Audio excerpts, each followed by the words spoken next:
Hi everyone, this is Chris McGowan, aka Magoogs, aka Mac to the Gow, aka Duncan. No, I won't call myself Duncan. Anyway, still undecided about the new show. Haven't heard anything yet, but boy, I'm tempted, folks. I'm tempted to watch it. How mad will I be if they reveal who A is in that pilot episode? I am tempted. So basically, at this point, I'm waiting for someone to talk me out of it because I am ready to do it.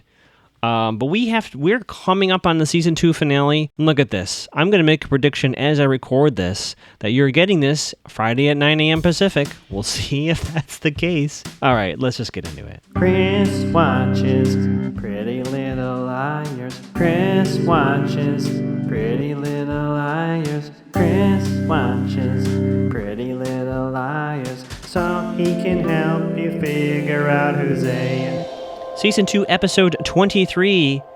We see the season finale on the horizon. 2 episodes away, folks. 2 episodes away. This one is called Eye of the Beholder. Eye of the Beholder. Not quite sure what that has to do with anything. Oh, I get it. Eye. We'll get to that. Previously on, got the Red Coat of Doom from Vivian Dark Bloom.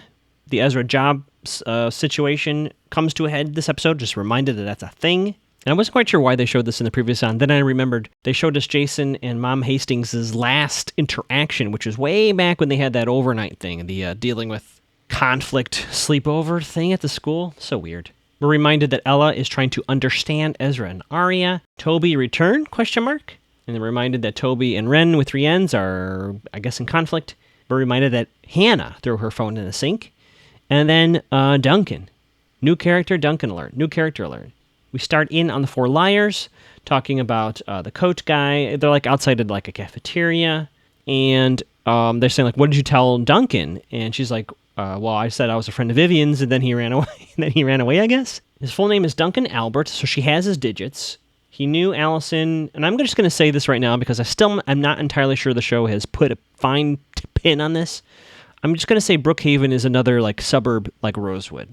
They haven't necessarily said that. I'm just going to say that, so that I stop worrying about it. And if I'm wrong, I'll get corrected. So they're chatting about Duncan and like all this Brookhaven stuff. And then a car shows up. Car service shows up. Door opens. Jenna comes walking out of the car with a bandage on her right eye, correct? And then Toby also gets out from the other side. And they're like, oh, she had the operation. Theory alert. Theory alert. As I've said previously, I think she already had this procedure because if you recall, folks, oh, even better theory, folks. Even better theory. So hang on to that. Do you remember a long time ago, Toby and Garrett were being all tough about it. Jenna went away in a car, right? Jenna comes back, had not had the, quote, surgery yet, right? Now she's returned. She has a bandage over her right eye. Keep that in mind, her right eye. Cut to Ashley and Hannah arguing about if Hannah should get a new phone. Mom has a point. Hannah destroyed her old phone, but Hannah also has a point. He says, look, I need a phone. I'm a kid. I need a phone. And then Ashley basically gives her an ultimatum. When you want to tell me the truth about, she doesn't say A, but that's what she's talking about. When you tell me the truth about what's going on, you'll get a new phone. Hannah runs away, and Emily's like, family arguments. I'm uncomfortable.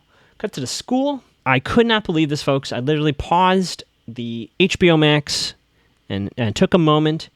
I cannot believe that Mona, M-O-N capital A, gives Hannah a phone. She says it's a little old. My number's programmed in here. I put what? So A, a.k.a. Mona, gives Hannah a pre-bugged phone. Unbelievable, folks. Unbelievable. Mona pays the bill, so Hannah won't even be able to see the calls. It's just wild. This is absolutely wild. The trouble ahead with this effing phone is unbelievable. My only hope here is Caleb eventually hacks the phone. He sees what's going on, and Mona will probably deny it, right? But he'll at least figure out, hey, this phone has been effing with everybody. My God. Cut to Duncan not cut to it yet, but Duncan's going to come to the courtyard, folks. Look at that. It took me 45 episodes to finally decide that that is not called the quad. That is called, I'm going to put an echo effect on here, the courtyard. So Duncan's going to come to the courtyard later and have a chat with Arya. And Emily looks a little concerned. So like everyone walks away. Emily goes to her locker. She gets a text from Maya's phone. I'm okay. Don't tell. More soon, Maya. We cut to the hallway. A whole bunch of hallway like shots here, little scenes. Toby is leading Jenna inside the admin office. Spencer walks up, and her and Toby have quite an awkward scene. I'm wondering, notes. Toby looks pretty good. I like his outfit, and his hair looks better too. I don't know what it is. I'm trying to do something different with my hair, so I guess I'm looking at other dude hairs, and I like it. Whatever he's doing, I like it. I like Toby's vibe right now. And yeah, she's like, "You're back," and he's like, "Yeah." It's so awkward. Here's the key to my theory that I just thought of as I was recording. She's like, "Oh, she got the surgery," and he says, "Yes, they do one eye at a time. Do one eye at a time." Folks, she's already had the left eye done. The right eye is legit, right? So when she went in that car service and she left town, she had the left eye done. Now she can see out of her left eye. Now they're doing the right eye. I'm telling you, she can see.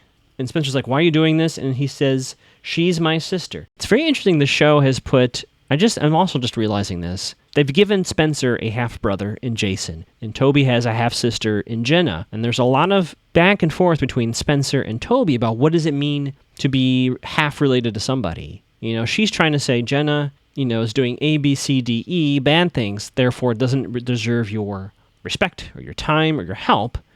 And his point is, she's still related to me. And then on the flip of that, we see Mom Hastings saying to Spencer later on, which we'll get to, ignore him, and Spencer saying he is my brother. Very interesting. I like what they're doing here. I'm not sure they're, nailing it on the head with the hammer here, but I like it. I like the gray area we're rolling around in. And Toby does say something mysterious before we leave this scene. He says, whatever's going on with Jenna, it's all going to come to an end. Really cryptic, Toby. And basically, I think Spencer says, "I'm sorry." I forget the exact thing she says. But basically, Toby says, "A little late for that." So you can tell he's still hurt. In fact, I would argue he probably most likely has feelings for her still. And he's heartbroken. He was heartbroken. Jenna comes out. She senses Spencer. Wrong. She can see all that left eye. So, but she says, "Spencer, is that you?" And Spencer goes, "Yeah." They leave. Hannah runs and hides in a little alcove. She doesn't think she's seen, but as this podcast is very certain of, with no real reason, Jenna clocks Hannah too. Cut to the courtyard. There's Duncan. What do we think about Duncan? I'm not quite sure what to think about Duncan yet. But Duncan is, she goes, "So what's up, Duncan?" He's like, "I have a question for you first. Is Arya your real name?" Because he knows Vivian was not her real name. And I was surprised. Arya says Allison. Allison's her real name. And he's like, "Good." It felt like a test or something. I don't know. And then apparently he didn't know Allison had died. So Arya breaks the news to him about that. He stands up and turns away, which normally, on the surface is like, oh, he took it hard. Also the classic soap opera bit. Villain turn away, and they're looking like, "Do they know I did it?" kind of thing. It was very weird, a little melodramatic. So he does say also the villain thing, "Do they know who did it?" Of course, she says no. And then he tells Arya that Allison talked about all four of them to him. He doesn't want to talk about it any more than now. Come meet him near a spot near Brookhaven. I'll call you, and he runs away. Oh, before he runs away, he does say he saw her that weekend. He saw Allison the weekend that she disappeared. Cut to a street, I guess this is after school, and we see Garrett's car drive off. No, to use meta knowledge, production knowledge, maybe they didn't book Garrett for this episode for just a shot in a car. Possibly. But also we don't know if Garrett was actually in that car. Just putting it out there. The second he drives off, where there's smoke, there's fire. Sorry, where there's smoke, there's payback. That's what I put in there. Where there's smoke, there's payback. Now, based on the post-credit scene, I'm actually going to go ahead and actually reinforce what I just said. I don't think Garrett was in that car, right? I think we're trying to... Remember how I said... I predicted this. I predicted this. Garrett's the fall guy. So they are setting up Garrett to be the one that does all this. Garrett's car drives off. Make sure liars see that. Send text connected to Toby and Jenna. At that exact moment, for whatever reason, Toby and Jenna come walking out. Fire department is there. I have a theory about that as well. I think Jenna is absolutely behind all of this. And in fact, boy, this is just a theory episode, right? All this is leading to Garrett having page 5. So Garrett's going down at the end of the season. There's no question in my mind. So Jenna wants him out of the picture. Her and Noel, he's going to have page 5 on him. He's going to be set up for this situation. Probably tied into Jason somehow. It's all connected. Okay, enough of that. For some reason, the fire department is at Jenna and Toby's house for the Jenna thing, which was a year and a half ago. Oh, quite a while ago. 2 years ago. About the firecracker of doom. And then as the scene ends, we see some amazing space work by Toby. He is miming I don't know. He's doing a lot of hand gestures, and he has his explosion gesture. Quite adorable. Cut to the hospital. Jenna and Toby. I guess Jenna's getting like a checkup, I guess, right, on her on the surgery. Ren with Rienz is checking in with a nurse station. We have a Ren-Toby glare down. Ren Kingston, by the way, is his last name. Ren approaches. Toby and Ren have they try to have a, can I say the sentence with fewer words than the other guy contest. How are you? Fine. How are you? Fine. Take the cast off? Yeah. It's very tense. You can tell Toby hates Ren. And another prediction. Jenna, quote, introduces herself to Ren Kingston. But as we know, Jenna and Ren are, of course, working as a team. So this whole fake introduction for the audience and I guess for Toby. But I don't believe for a second that Jenna and Ren aren't already working with each other. Cut to the school. Emily and Spencer kind of having a chat about Toby. Like, oh yeah, did I drive him back to Jenna? Spencer feels like what she did breaking up with him basically drove him back to Jenna.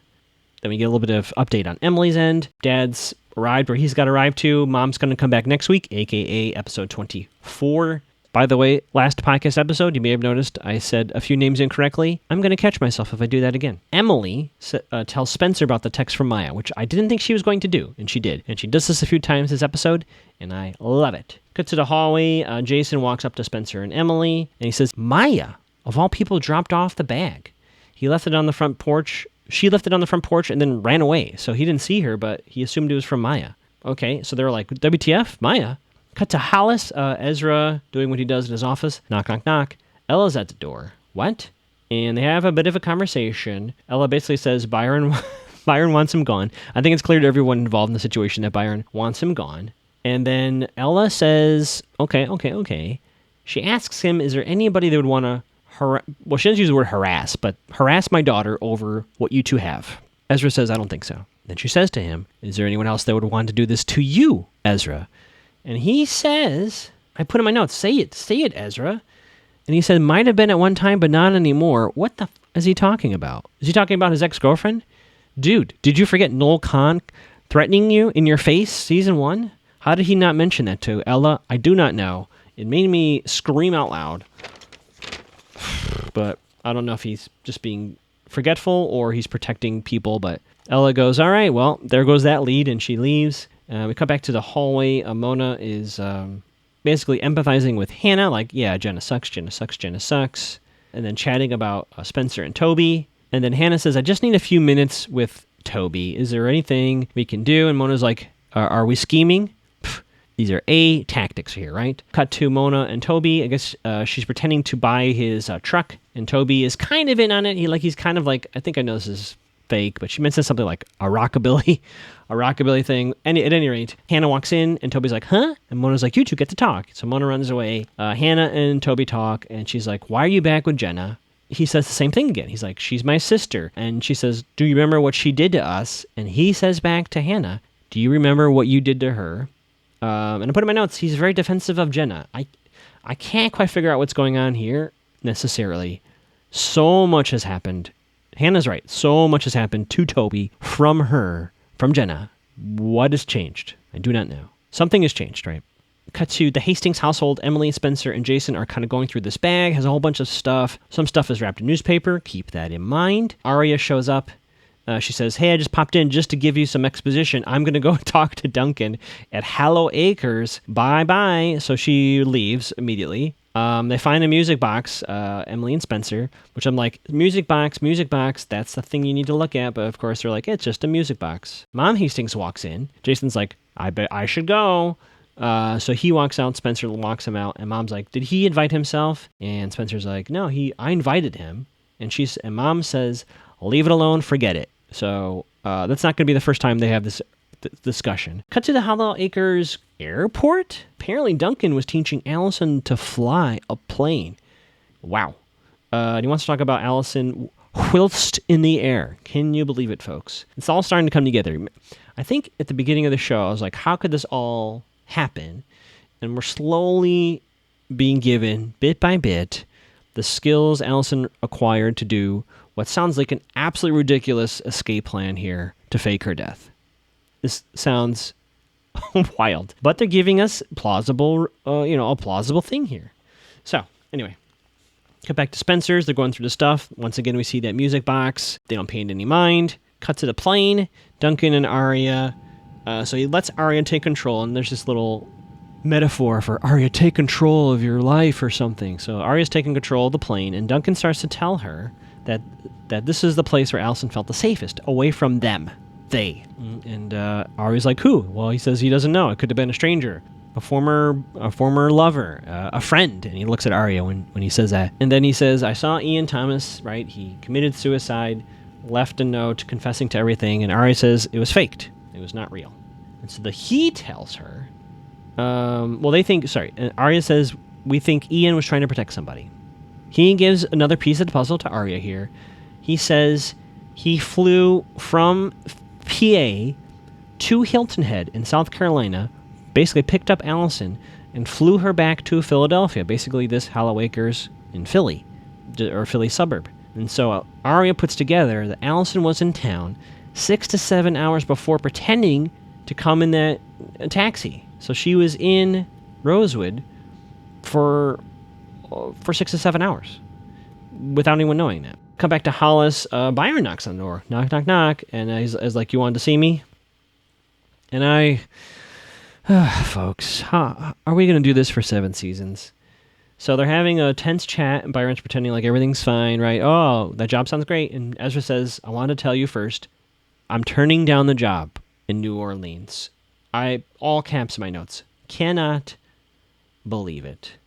I said it at the time, and I'll say it again. This is a very messed up situation. I am on Byron's side here. I am on Byron's side. And I, actually, in fact, I'm almost not on Byron's side, because he gave Ezra a huge gift, an enormous gift. This is Ezra even outlines it here. He says, this is a job. It accelerates my career by years. A huge opportunity. And they offered me the job. I'm turning it down. Byron can't believe it. Me, Chris, can't believe it. And Byron's like, well, I try to do this the nice way. I try to do this the easy way. And I think Byron, Byron looked absolutely furious. He contains it very well. And I appreciate the way Chad Lowe shows us incredible fury without going over the top. You can tell Byron is on his last nerve with this whole situation. He's like, I gave you an out. And Ezra's like, I don't know what to tell you, dude. I'm sticking around. And so Byron storms off. I just put in my notes. Ezra is so dumb. So dumb. I shouldn't even say that. Byron's idea of going to the police would be what 90% of parents would do in this situation. I can't talk about it anymore. Emily receives an email from Maya. It's too long for me to transcribe, but basically it reads as a goodbye email like, oh, you're so great. A vague reference to Emily swimming. Completely fake. This email is 100% fake. Not a question in my mind. It says basically what's important to mention is that the email from Maya to Emily says explicitly, don't tell my parents, I'll tell them when I'm ready. Emily closes the lid on her laptop. And we've seen this before with Lucas. We're seeing it again with Maya. I don't know how they're, and I don't know what Maya knows, but they're pulling people off the board in these really weird ways. So Spencer is going through the bag, cut to Hastings, and Mom walks in. She's wrapping everything up. And then as Spencer does, Mom's like, I don't want to talk about it. We're just going to ignore it. And Spencer tells Mom every bit that she knows so far. She tells Mom about the blackmail, the $15K. She tells her about the checkbook, right? The money missing from her dad's accounts that she says Dad hired the detective. Mom reveals, it wasn't your dad's idea. It was mine. So a little moment of cracking that ice with Mom about this entire situation. Clearly, there's a lot going on here that we're only just starting to figure out. So Spencer, a short time later, Hannah and Spencer are chatting about the bag. Spencer dropped the bag off at Jason's back porch, and they're going through some of the stuff, and the newspaper it was wrapped in. It was from July 2009. And it hit Spencer that Maya's parents didn't wrap this stuff up. Allison did. And something really big I think they miss is some areas are highlighted, so they don't really look into that, but they're like, we got to get the bag back. Get the team, get the bag, get the newspapers. So they're getting everything back, right? Cut to the Montgomerys. Ella and Byron have a minor argument here. Ella reveals that she did talk to Ezra and Arya. Byron's like, great, you send him mixed signals. The only thing that stops Byron from completely blowing his top is Ella makes a good point. She goes, I'm glad I heard this as a viewer. She goes, I don't want them together any more than you do.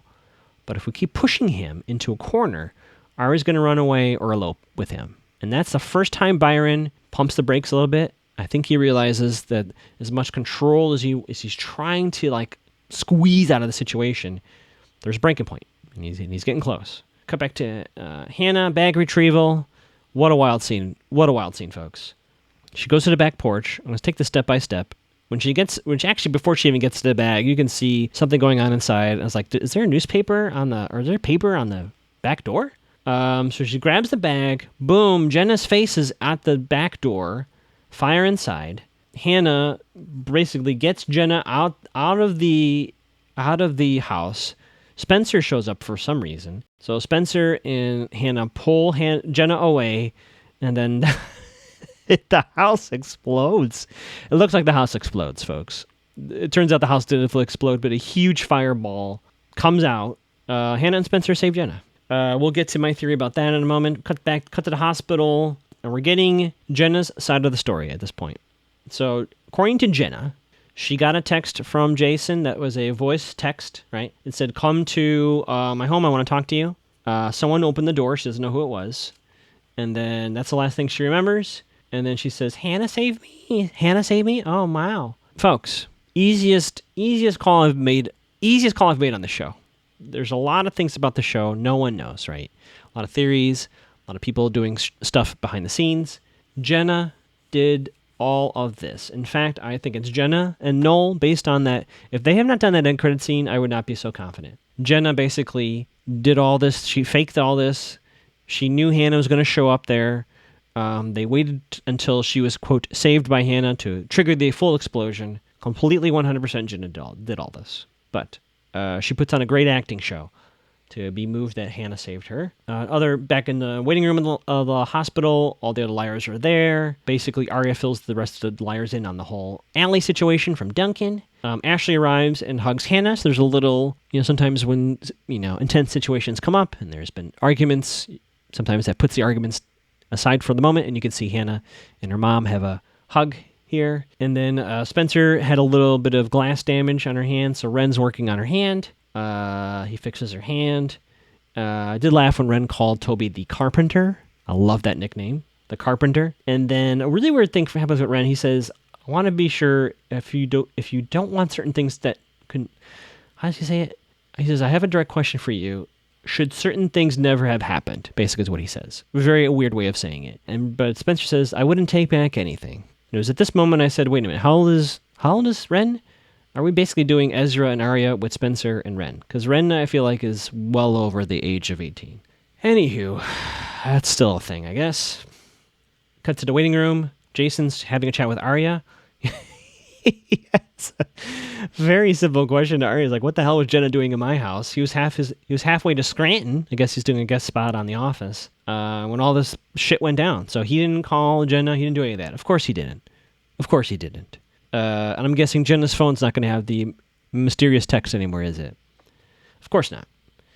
Mom's Hastings arrives, and Jason, I'm a fan of Jason. He does stare down Mom Hastings. As soon as she walks in, you can tell Mom is doing a thing where she's making sure her daughter's fine, right? Checking in with the other girls. She takes a seat, not making eye contact. Jason is just, boom, laser eyes on her. Very happy with this next scene. Very, very, very happy. Emily is in the hallway, and we hear her calling Maya's parents, and she tells her parents all about the email. Now, I don't know if that's the intention of A here for Emily to do this, but again, very happy she did. We see through the glass, I think Spencer observed this. Jason sits down to Mom Hastings. Looks like they have a chat. Toby walks up and says, are you all right? Jenna says, yeah. And he says, Jenna wants to talk to all of you together. Getting close to the end here, and I thought for a brief second, 2 episodes from the finale, Jenna's going to finally reveal the A network, right? Not quite. Toby says Jenna wants to tell them something, and then they go in the room, and the crux of the conversation is they're like, we didn't do this, and Jenna says, I don't blame you. And then Toby says, get the hell out of here. So whatever Jenna was going to say, I don't know. I don't think we got there. It was very strange. And then Jenna, again, Oscar-winning moment here, says, Hannah, did you save me? And Hannah says, yeah. And Jenna says, why? And Hannah says, you're welcome, and walks away. Jenna, again, Oscar-winning performance. I scratched the mic for that. Again, Jenna, Oscar-winning moment to pretend like this moment moves her, which of course we know is all fake. And then cut to home. They got the bag back, so all four liars are going through all the goods. They chat like, hey, did Garrett do this? Which I, at the time, thought, oh, maybe Garrett did do this.